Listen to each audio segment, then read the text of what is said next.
हाँ उधर भी खा रहा है कुछ कुछ।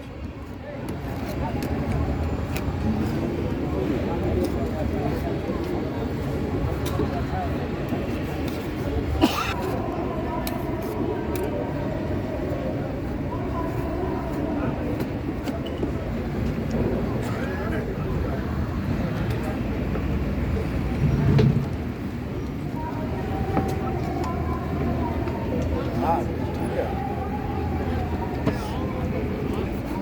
पूरा चम्मच से खाएगा। बड़ा हो गया।